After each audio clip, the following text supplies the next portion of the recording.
Firstly, a watcher is what the Bible refers to as an angel. As a result, when we speak of watchers, we really mean angels. The word is used to refer to the purity of the beings in the book of Daniel, 4th to 2nd century BC, both in plural and singular forms.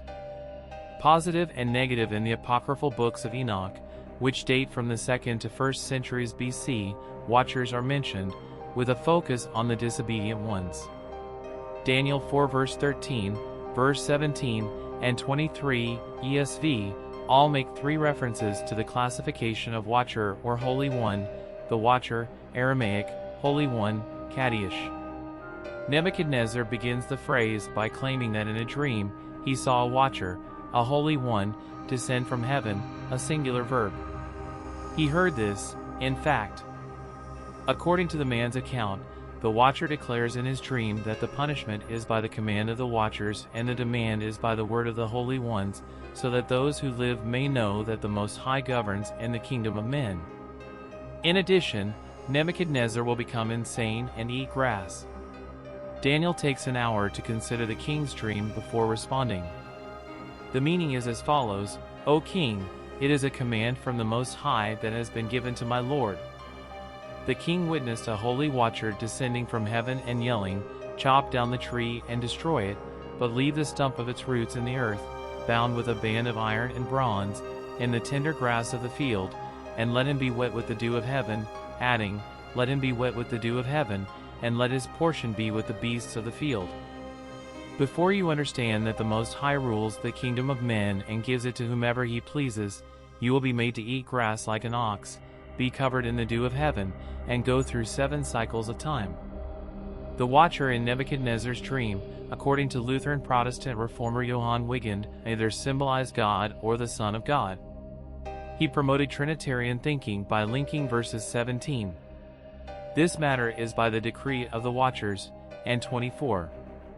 This is the decree of the Most High. According to scholars, watchers, holy ones, may exhibit an influence of Babylonian religion in an effort by the author of this section of Daniel to demonstrate how Nebuchadnezzar's Babylonian gods acknowledge the authority of the God of Israel as the Most High. The Greek Septuagint version diverges from the Aramaic Masoretic text in verse 14, which is unclear as to whether verse 14 is being narrated by Nebuchadnezzar or the watcher in his dream. The first book of Enoch in the books of Enoch is primarily concerned with the fall of the watchers. The second book of Enoch speaks to the watchers, or Gregory in Greek, who are in the 5th heaven where the fall took place. The third book of Enoch emphasizes the unfallen observers. The word watchers appears frequently in the book of Enoch. The Aramaic fragments contain the phrase Iron Wekadishin, watchers and holy ones, which alludes to Daniel in the book of the watchers, 1 Enoch 6 verse 36.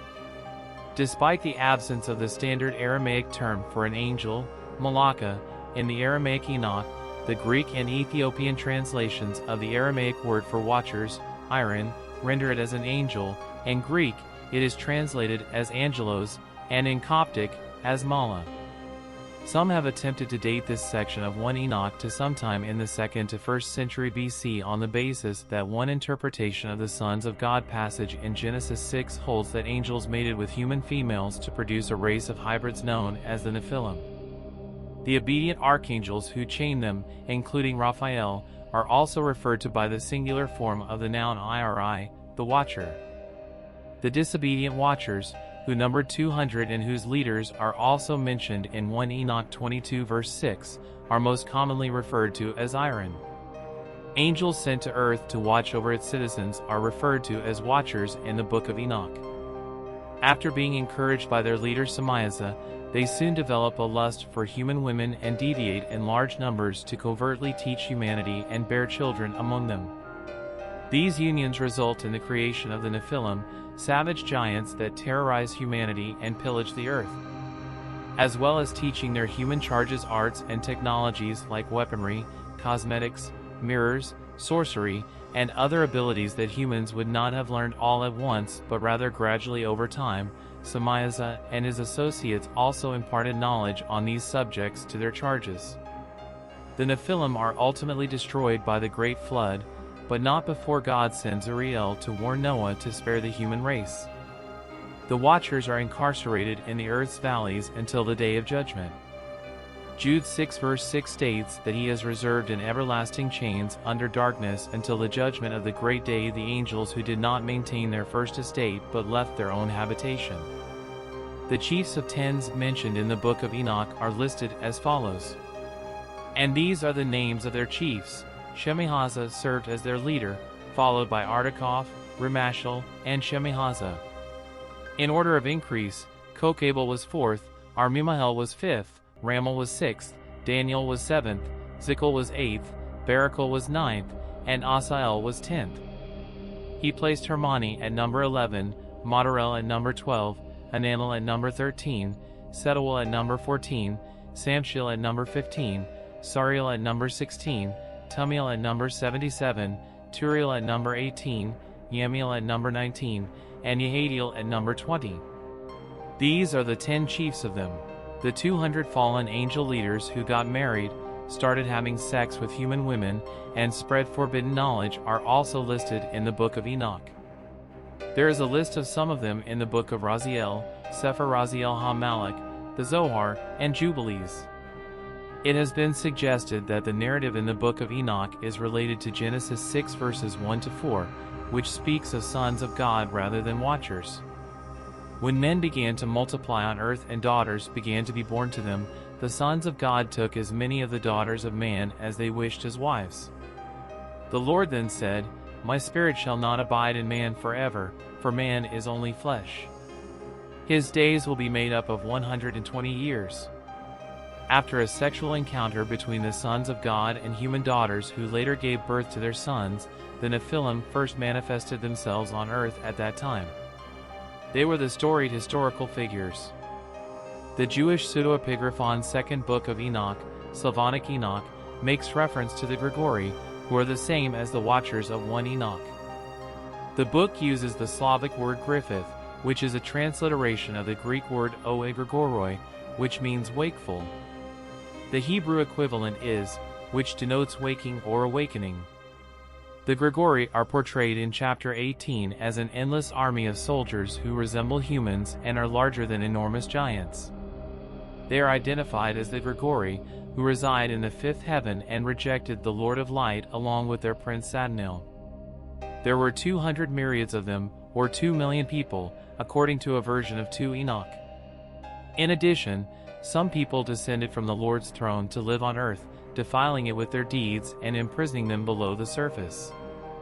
Andrei Orlov quotes the text as saying 3, but he also notes that some manuscripts place the number of people who came to earth at 200 or even 200 myriads.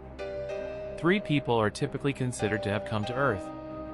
Prior to the creation of humans, on the second day of creation, chapter 29 describes the moment when a member of the order of angels, or, according to other translations of 2 Enoch, a member of the order of archangels or one of the ranks of the archangels, had the impossibly brilliant idea to raise his throne higher than the clouds above the earth in order to surpass the Lord's power. The Lord and his angels then drove him from the height, and he continued to soar above the bottomless pit. The name Satanil appears in this chapter only in the heading of one manuscript, but Satanil and his angels, the Gregory, are frequently mentioned in this chapter. According to the Mercer Dictionary of the Bible, which makes a distinction between the Gregory and the fallen angels, Enoch sees the giants in the fifth heaven whose brothers were the fallen angels. The longer recension of 2 Enoch 18 verse 3 identifies the angels of Satanil as residents of the second heaven. According to Jonathan Bendov of the University of Haifa, the story of the Watchers is thought to have started in Lebanon when Aramaic writers tried to understand the imagery on Mesopotamian stone monuments without being able to read their Akkadian text. The Watchers were invented as parodies of the Mesopotamian Apkallu, who gave wisdom to mankind before the flood, which is depicted as a corrupting influence in Enochian literature, claims Amar Anas of the University of Tartu. Thank you for watching.